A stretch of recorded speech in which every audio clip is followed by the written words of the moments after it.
Lipstick రాసుకున్నంత మాత్రాన అందరూ సెలబ్రిటీలు అయిపోరు భయ్యా. అలాగే పోటీకి దిగినంత మాత్రాన అందరూ విజేతలవ్వరు. నిన్నొచ్చిన ఎమ్మెల్సీ ఎలక్షన్ రిజల్ట్ మరొకసారి బల్లగుద్దినట్టు మన తెలుగుదేశం పార్టీ సత్తా ఏంటో చూయించింది.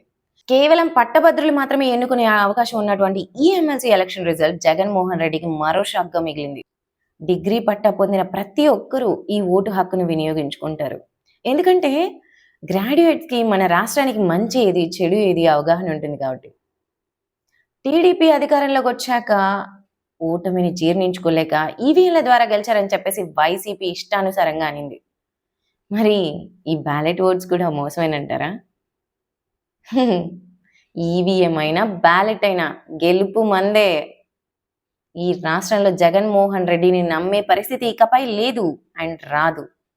మన రాష్ట్రానికి త్రిమూర్తులుగా మోడీ గారు, పవన్ కళ్యాణ్ గారు మరియు చంద్రబాబు నాయుడు గారి నాయకత్వంలో ఎన్డీఏ కూటమి ప్రభుత్వం మన రాష్ట్ర అభివృద్ధిని అంచెలంచెలుగా ముందుకు తీసుకొని వెళ్తుంది.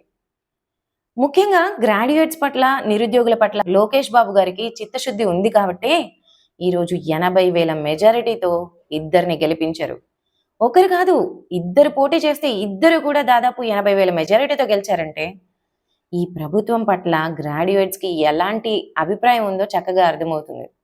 తెలుగుదేశం పార్టీ యొక్క విధానాలను మనమందరం కూడా బ్రహ్మరథం పట్టి మన వంతు సహాయ సహకారాలను కూడా అందించాలని చెప్పి ఒక గ్రాడ్యుయేట్‌గా నేను మనస్ఫూర్తిగా కోరుకుంటున్నాను.